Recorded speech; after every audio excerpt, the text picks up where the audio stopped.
Let's do the data visualization.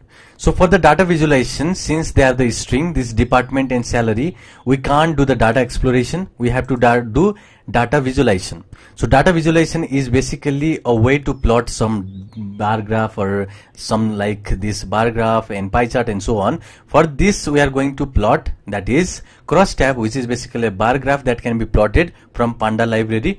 So we use this crosstab and we plotted this salary against this left, because this X, we have to check whether this salary has any impact on our Y that is to be predicted.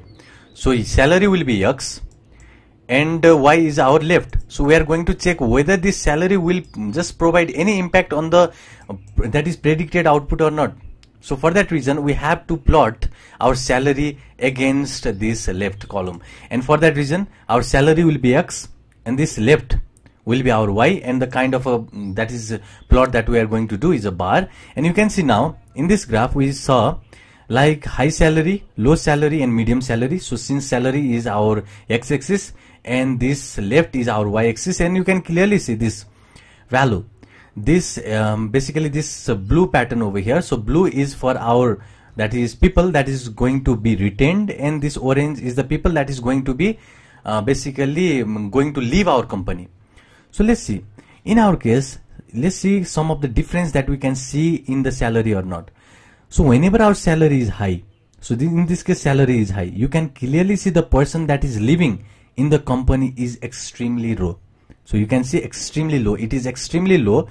As soon as our salary becomes low in a medium, the quantity of people that is going to leave the company, so the people that is leaving the company is this orange. So see the orange, so see the difference here. So as the salary is high, the proportion of people that is going to leave the company is extremely low. As the salary becomes from high to low, the people that is going to be leaving our company becomes extremely high. So that means salary is one of the feature that is going to have directly impact whether a people will leave our company or not. Similarly, whenever we just change our salary from low to the medium, the people, those people that is going to leave the company, the proportion of them will be again a little bit down, because in the low proportion, the people having the low salary are most likely to be leaving the company. So that means the salary is one of the important feature for us in order to determine whether or not our people, our company people will leave the company or not. So that is all we have here, and that means we have now till here what we have the total column that will be used. So first will be used satisfaction level. Satisfaction level is an important criteria to predict. Second was average monthly hours. You can either use average monthly hours or a time spent in the company. So this time spent in the company is redundant and comes under this. So we are not going to use this time spent company. Similarly, promotion last 5 years was also important. Now another important feature that we saw was salary. Now next that is to be visualized is a department. So let's see the department now. So we also put here department is a X and leave, which is our Y. So we plot the department just against our whether the company people will leave or not. So we department each of these people. So each of the department people has been plotted. Now just see the graph and tell me, are you sure that you can say that department can predict whether the people will leave the company or not? Are you sure? Can you see any difference? Can you tell by just looking at this graph that only the sales people will leave the company and other department people are not leaving the company? Can you just clearly say that? No, because here you can see IT people also are leaving the company and accounting people. So just look at the orange, because orange is the people that is leaving the company. Sales people are higher in the leaving the company, but you can't tell like that department sales department people are only going to leave and other department people are not going to leave. You can't tell that, because each of these department people are leaving, and that we can't have any certain evidence that only one particular department will leave the company. So is if you just compare this in the case of salary, we can clearly say in this case, if the salary was high, then they are not going to leave. If the salary was low, they are going to leave. We can certainly tell in the case of salary, but in the case of department, we can't tell. If the department is sale, they are going to leave. and other department is not going to leave. We can't tell that. We are not sure whether only the people from the sales department are going to leave or basically technical department are going to leave. Almost you can see support and technical are quite similar, although the sales are greater, but it doesn't imply that only department people, only one department is going to just have an advantage over other department. So that we can't tell. So that is the reason we are not going to use the department as our input feature.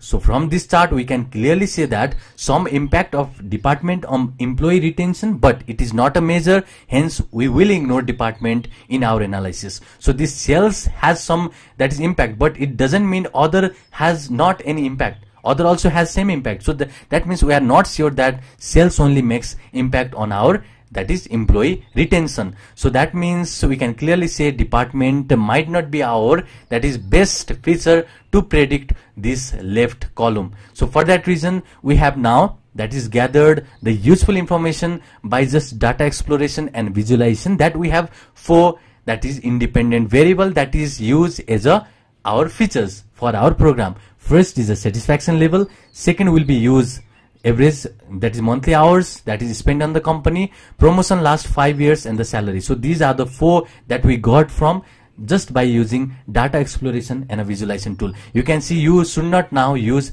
each and every of these. So you can say initially, if you didn't do this data exploration and visualization, you have to include this last evaluation also. You have to include this department also. You have to include some redundant data also. This you can see clearly. So this might be noise for our program. And if you just add the noise in your program quality will degrade. Your program accuracy will be lower. So we don't want that. We want only prime feature to be included to predict from that model. And another advantage is also here. If you reduce the number of columns that are only important for your program, then you should not do, that is, huge number of computation. You can only do now with 4 number of column. The computation can only be done with the 4 number of column rather than just selecting entire these columns. So computation can be also faster if you just do this data exploration and visualization technique. Now next thing is to create this soft DF so that we can just take only the, that is, input. So from this DF we are only taking the required, that is, features. So required features are only these 4. So we don't want each and everything from here. We want only these required features. So we just got the required feature and this is our soft DF.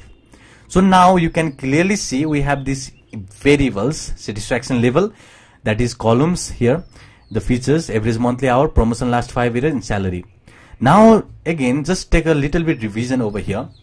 Our model, our any machine learning model is only going to take these integer values, these numerical values, not an integer. Here is a float, so you can say numerical values, either they can be integer or decimal. So they are only going to take the numerical value. But you can see last promotion year is also here over here.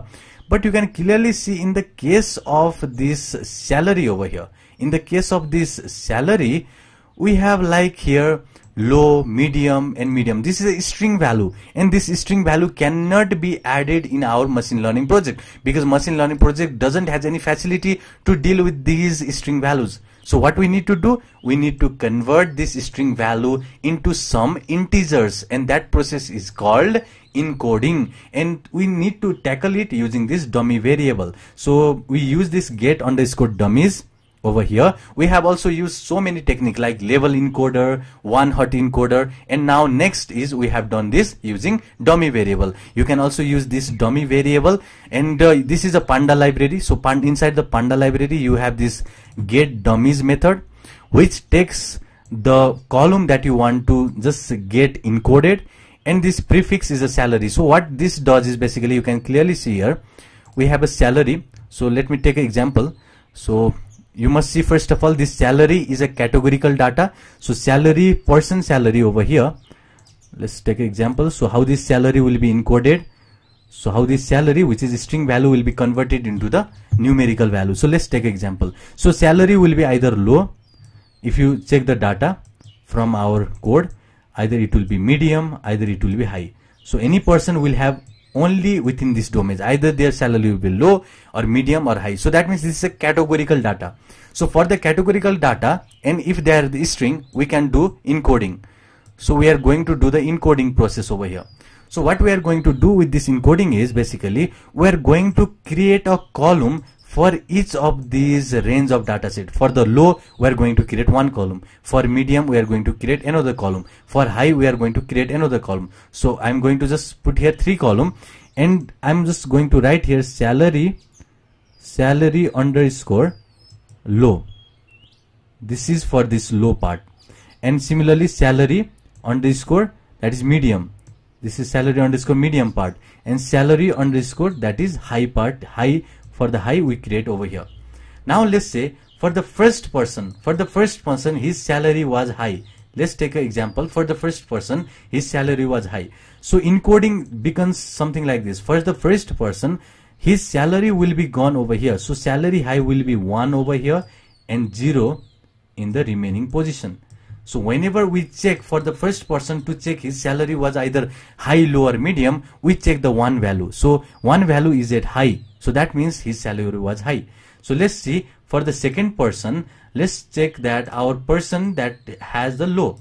So second person has the low salary. So for the second person, what we do was our second person will have salary low. So for low part, it will be 1 and the remaining 0. So encoding process happens something like this.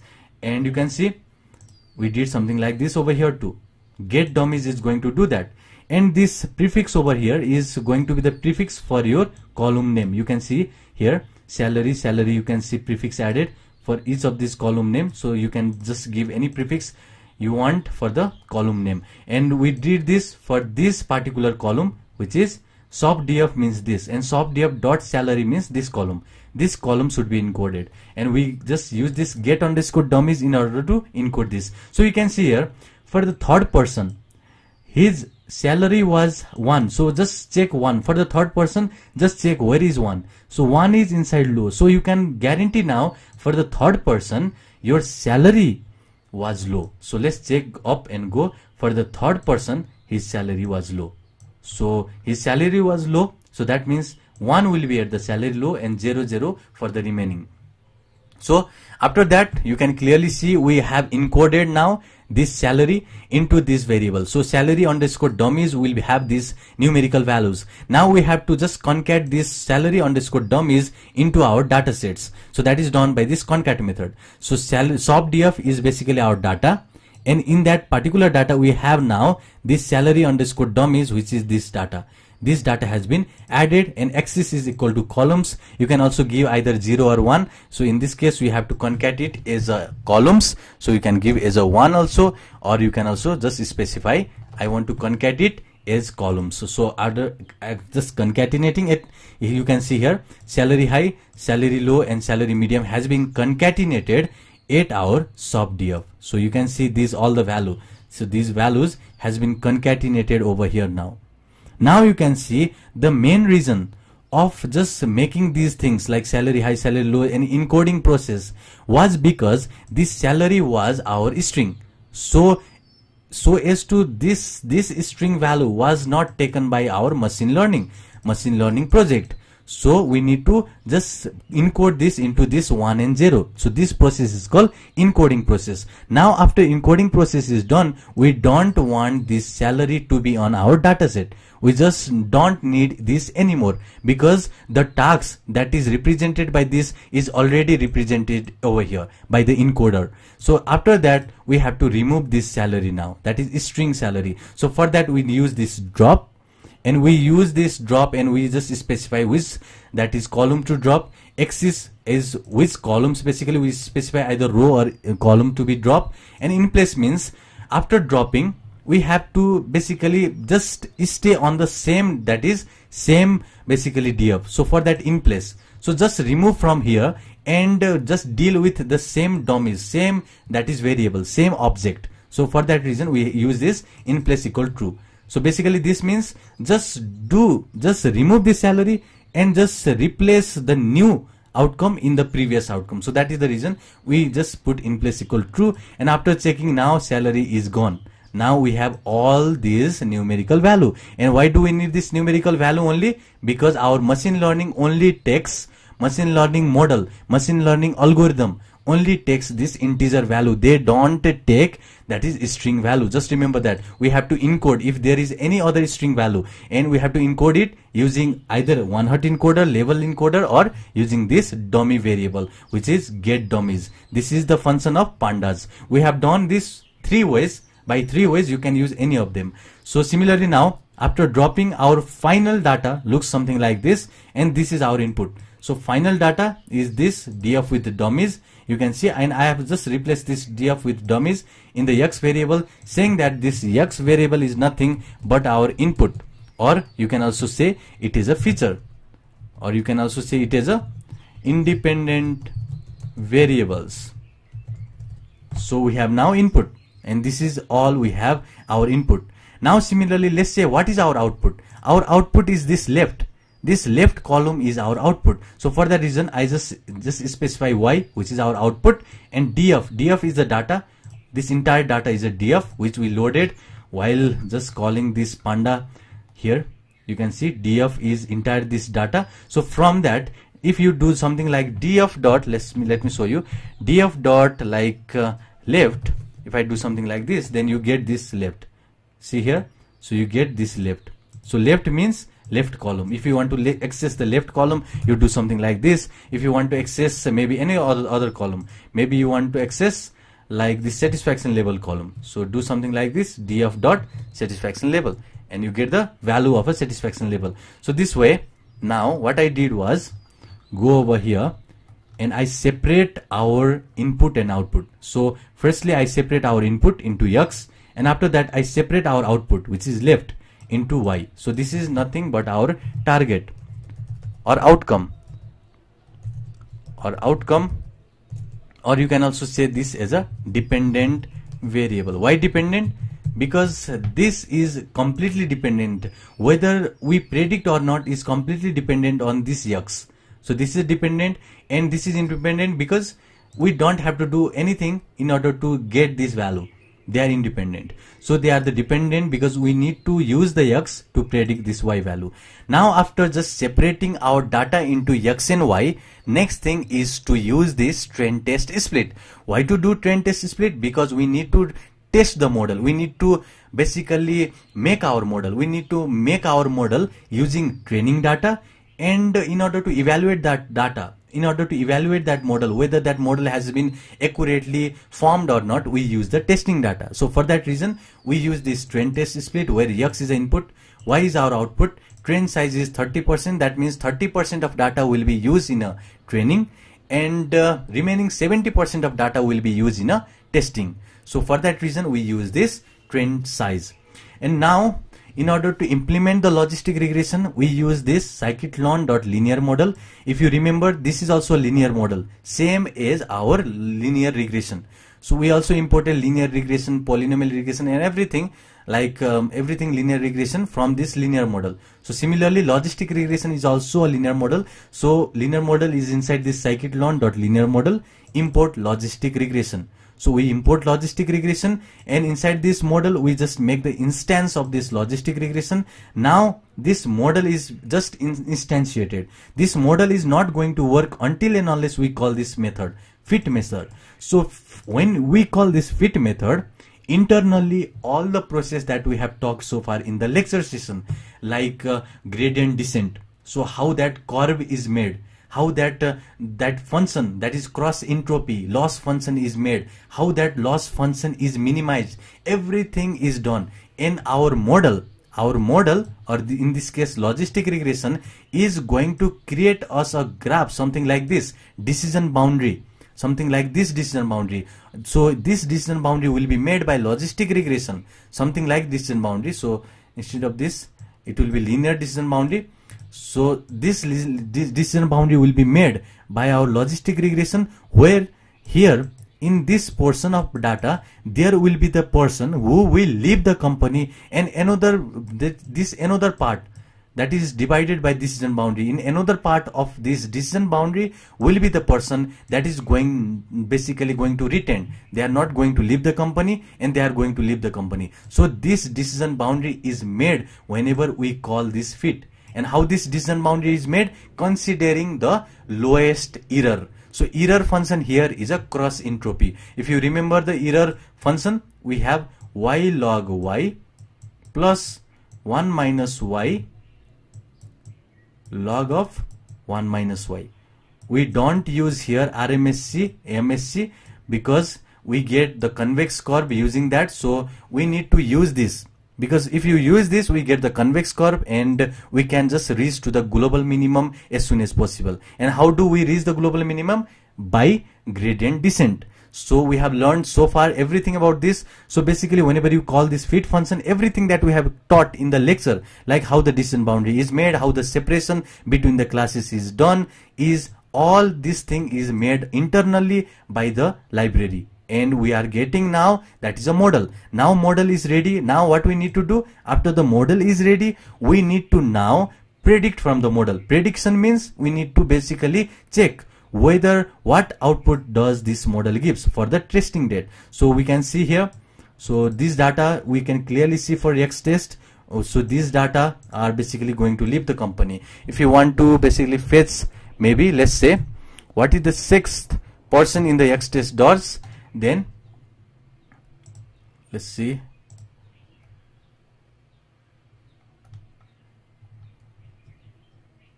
So is the key error.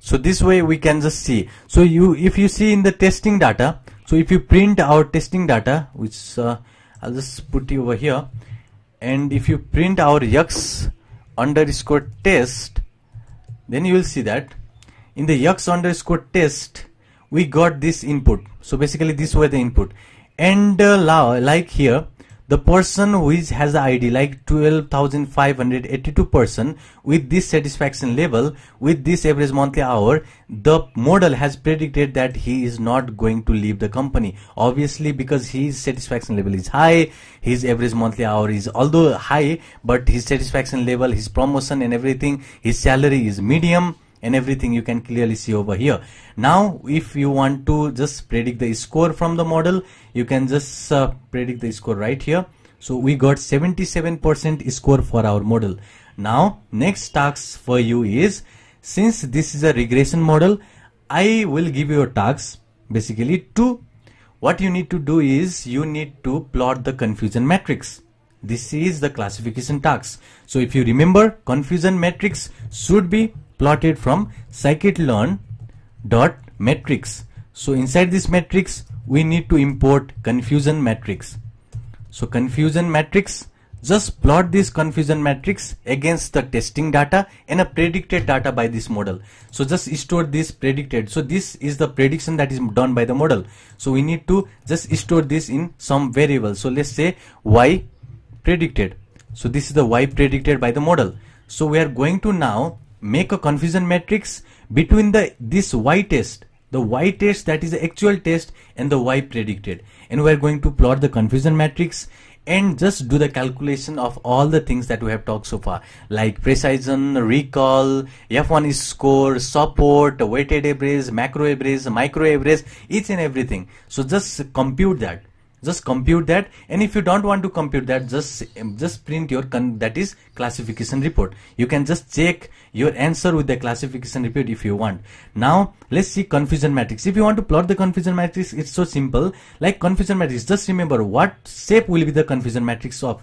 So in this case, just if you want to know the shape of a confusion matrix, since this is a confusion matrix, so confusion matrix will have some shape like rows into column. So if you want to know the shape of a confusion matrix, just go over here on your prediction. So since here in the prediction in the left we have only two range of values, in the left we have either 0 or 1. So this is a binary classification problem. So since we have two classes, the confusion matrix will be of 2 by 2. Let's take another example. Let's say if I have like to check whether the movie was bad, good, or average. So if I had to check from this data, now we have how many classes? We have 3 classes here, because bad is one, good is another class, average is third class. So we have total 3 classes. So this is a multi-class problem. If you have only two classes, this is a binary class problem. If you have more than 2 classes, then that is a multi-class problem. And in the case of multi-class problem, you can see in the case of 3 classes, your confusion matrix will be 3 by 3. So now just print your confusion matrix.